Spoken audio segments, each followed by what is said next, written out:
Hi, and welcome to the June edition of Kentucky Farm Bureau Reports. Recent heavy rain has devastated homes and farms throughout the state, and no part of the state was hit as hard as parts of western Kentucky.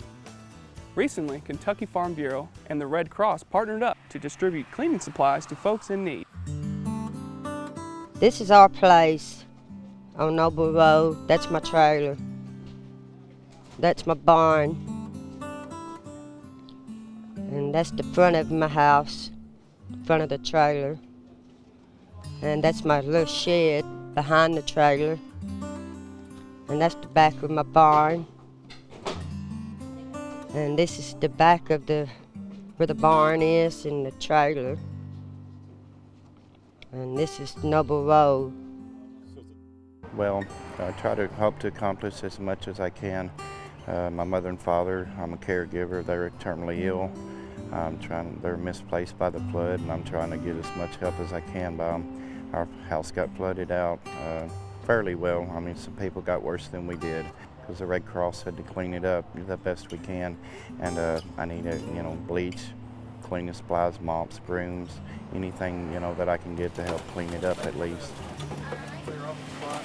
Farm Bureau is an excellent insurance agency, and they have been a wonderful partner to American Red Cross, and they have offered their locations in Ballard County, Livingston County, and here in McCracken to be host sites for our points of distribution for all of our cleanup supplies. The flood has been of historic proportions here in the community. We have people coming in the office saying they've lost everything they've worked for their whole lives. The last 60 years is gone. Pictures are gone, memories are gone, homes are gone. People don't know what to do, they don't know where to start. And these cleanup kits aren't much, but it's a start. It means we're thinking about you, we're getting it started, and this is first step of the cleanup efforts. Farm Bureau is in all 120 counties. And all of the river counties here in western Kentucky are affected by this. I mean, it's not just Paducah, McCracken County. I mean, Smithland and Livingston County was in just absolutely horrific shape up there. And I know we've done an event there as well. They did one yesterday in Ballard County. So all of the river counties here are affected by this. It's not just one community, it's all of it. In fact, the water is just now receded. I mean, we've got people that's got houses that's got 6 and 8 foot of water that's been in there for almost 2 weeks. So, I mean, this is catastrophic.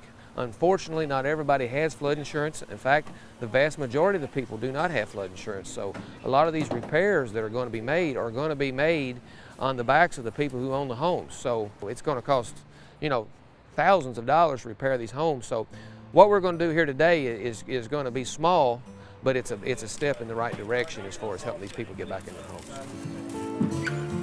I do have insurance through Kentucky Farm Bureau, but I do not have flood insurance. So I'm here to try to get some cleaning supplies to help me with the cleanup today. What do you think of Farm Bureau teaming up with Red Cross to do this out of their offices? I think it's a very good thing to help the community out. We all live in this community. These are our neighbors that are needing help. So, I think that's important for the local agents to get involved and help their local neighbors. This is the inside of my house. So did you have any insurance, flood insurance? No. We didn't know it was a flood zone. And this is my kitchen. This is my grandson's bedroom and my daughter's bedroom. We lost all of it. That's my living room.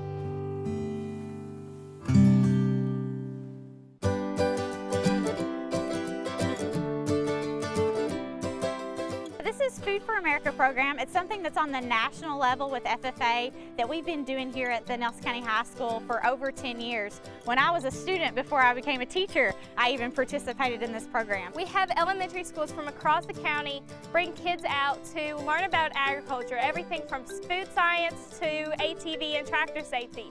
We're having 900 kids come out this year, and we're really excited about it. A lot of kids don't know where their food comes from. If they don't grow up on a farm, a lot of times they'll think that their milk comes straight from Walmart. They don't realize that it actually comes from a cow like the one we're gonna have sitting in our petting zoo. And that a lot of people work really hard in order for them to have the everyday things that they take for granted. And maybe when they get older, they'll be in FFA or they'll, have some sort of a career in the ag industry. We've been working on this for about a month. My ag communications class kind of heads up the project. There's about 30 in there, and they design all the workshops. But it takes a bunch more students just to, lead the students around from workshop to workshop. We have nearly 100 kids helping today. That's 100 high schoolers that we pull out of class, and we have them working with elementary school kids all day. I've always been a loud kid since I can remember. Everybody's always told me to quieten down.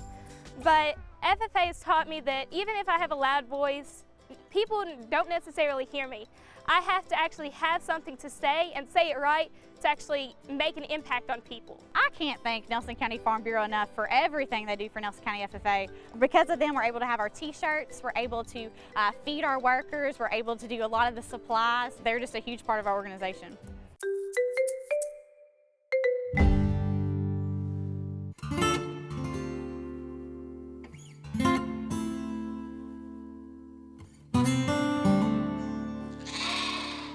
If you was interested in going into the sheep business or any cattle enterprise, whatever, go find somebody that's in that business, what you think you want to do, and talk to them. Run your finger along. Feel that hoof right up there?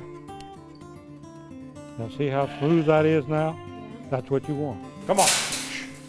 Come on, let's go. Bob Meyer. It's a Broken M farm. The reason we named it Broken, because you're usually broke, so we thought that'd be appropriate. We are running about 50% of the people that think they want to get into the sheep business that comes up and spend some time with us. We had one couple spent 6 hours up here going through our operation. They decided they want a sheep operation. They're in a sheep operation, been there for several years now. But we've had a lot of them says, it's not for me, and don't go into it. Most people you'll find that either like sheep or they hate them. There's not much middle ground. Sheep is not an animal you can put on the back 40 and go out once a week and look at. You've got to work with them all the time. Put it in there. Now.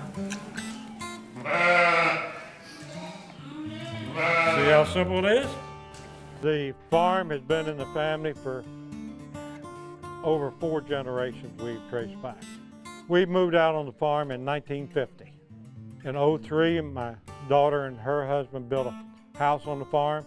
My daughter says, I'll help you with sheep, but cattle's too big, they hurt when they run over you. We've been in the sheep ever since. What do you see the future of your farm? Where do you see it going? I would say as long as my daughter and her husband, it'll be in a sheep operation. This is, I believe, the third in a series of rural development conferences sponsored by American Farm Bureau. Today we're being hosted by Kentucky Farm Bureau and Indiana Farm Bureau to take a look at different aspects of rural development, the different kind of projects that are going on in these 2 states, and how they fit in with rural development and the necessity for that nationwide for the value of agriculture. The American Farm Bureau brought its 2011 Rural Development Conference to Louisville, with Kentucky Farm Bureau and Indiana playing host to a 3-day meeting. The purpose was to share information and ideas that could help farm bureaus with rural development initiatives in their respective states. 18 states were represented, stretching from Oregon to New Hampshire to Florida. It's been a great meeting. A tour yesterday was fantastic. Saw a lot of different aspects of things that have been going on in both Kentucky and Indiana. Personally, I hope to be able to take those back to my state in Oregon as State Farm Bureau President there to engage in some of the things that are good things that are going on here and nationwide. There's folks from all across the nation here. A lot of good ideas, a lot of sharing, a lot of collaboration. Great conference. Now for your calendar of coming events. The Regional Teachers Workshops will be taking place throughout June in 4 different locations.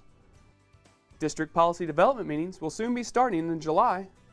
And don't forget that June is National Dairy Month. We will be sharing with you next month some of the activities that celebrate our dairy men and women. When they make advance reservations, Farm Bureau members will receive a 20% discount on any Choice Hotel visit. For more information, visit your local Kentucky Farm Bureau County office or go to kyfb.com to learn more about your Choice Hotel member benefit. Well, that's it for this month. We'll see you next time.